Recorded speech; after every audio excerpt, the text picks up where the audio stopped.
बोलिए श्री कृष्णचंद्र भगवान की जय। श्रावण मास की कृष्ण पक्ष की एकादशी कामिका एकादशी का महात्म्य। युधिष्ठिर ने पूछा, गोविंद वासुदेव आपको नमस्कार है, श्रावण के कृष्ण पक्ष में कौन सी एकादशी होती है, उसका वर्णन कीजिए। भगवान श्री कृष्ण बोले, राजन सुनो, मैं तुम्हें एक पापनाशक उपाख्यान सुनाता हूँ, जिसे पूर्व काल में ब्रह्मा जी ने नारद जी के पूछने पर कहा था। नारद जी ने प्रश्न किया, भगवान कमलासन, मैं आपसे ये सुनना चाहता हूँ कि श्रावण के कृष्ण पक्ष में जो एकादशी होती है उसका क्या नाम है, उसके कौन से देवता हैं तथा उससे कौन सा पुण्य प्राप्त होता है।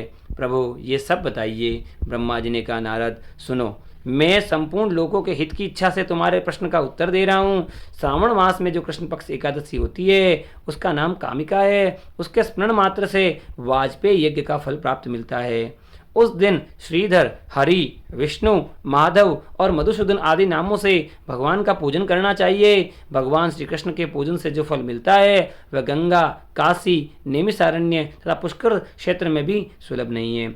सिंह राशि के बृहस्पति होने पर तथा व्यतिपात और दंड योग में गोदावरी स्नान से जिस फल की प्राप्ति होती है वही फल भगवान श्री कृष्ण के पूजन से भी मिलता है।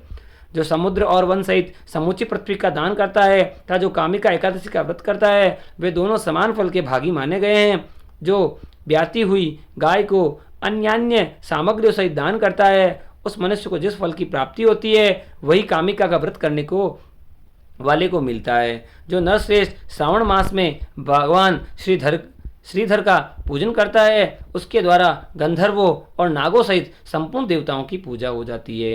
अतः पाप भीरु मनुष्य को यथाशक्ति पूरा प्रयत्न करके कामिका के दिन श्री हरि का पूजन करना चाहिए। जो पाप रूपी पंख से भरे हुए संसार समुद्र में डूब रहे हैं उनका उद्धार करने के लिए कामिका का व्रत सबसे उत्तम है।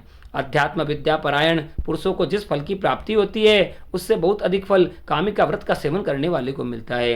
कामिका का व्रत करने वाला मनुष्य रात्रि में जागरण करके न तो कभी भयंकर यमराज का दर्शन करता है और न ही कभी दुर्गति में पड़ता है।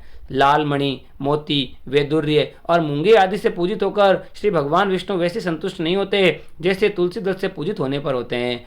जिसने तुलसी की मंजरियों से श्री केशव का पूजन कर लिया उसके जन्म भर का पाप निश्चय ही नष्ट हो जाता है। जो दर्शन करने पर सारे पाप समुदाय का नष्ट कर देती है, स्पर्श करने पर शरीर को पवित्र बनाती है, प्रणाम करने पर रोगों का निवारण करती है, जल से सींचने पर यमराज को भी भय पहुंचाती है, आरोपित करने पर भगवान श्री कृष्ण के समीप ले जाती है और भगवान के चरणों में चढ़ाने पर मोक्ष रूपी फल प्रदान करती है, उस तुलसी देवी को नमस्कार है। जो मनुष्य एकादशी को दिन रात दीपक दान करता है उसके पुण्य की संख्या चित्रगुप्त भी नहीं जानते।